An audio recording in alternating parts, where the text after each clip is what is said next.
মাধুরী দীক্ষিতের প্রথম যে অ্যাওয়ার্ডটা সেটা আমি বাংলাদেশ থেকে নিয়ে আসি, এবং ওখানকার অর্গানাইজার আমাকে ইনভাইট করে, আমাকে এয়ার টিকিট স্পন্সর করে, আমার হোটেল স্পন্সর করে তারা আমাকে ওখানে ইনভাইট করে। এবং আমার কাছে তখন মনে হচ্ছিল মাত্র ট্রেনার হিসেবে আমার ক্যারিয়ার শুরু, সো আমি কেন যাব। বাট আমাকে ওইখানে পিক করার দুইটা রিজন ওদের ছিল।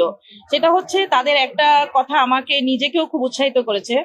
বলেছে যে আমরা অনেক ট্রেনারকেই দেখি তারা নিজেই ট্রেনিং করাতে চায়, কিন্তু তার থেকে বেস্ট কাউকে জায়গা দেয় না। বাংলাদেশে একমাত্র আমরাই আপনাকে দেখেছি, আপনি নাইম খানকে নিয়ে গেছেন। তখন এটা ওদের কাছে খুবই ভালো লেগেছিল যে আমি একজন ট্রেনার হয়েও আমার থেকে আপডেট ট্রেনারদের আমি বাংলাদেশে আনছি।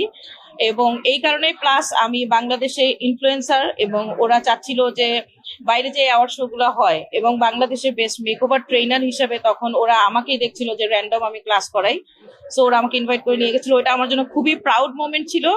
অ্যান্ড এরপরে বাংলাদেশ থেকে আমার সাথে ওরা আরো অনেক আর্টিস্টদেরকেও পিক করে।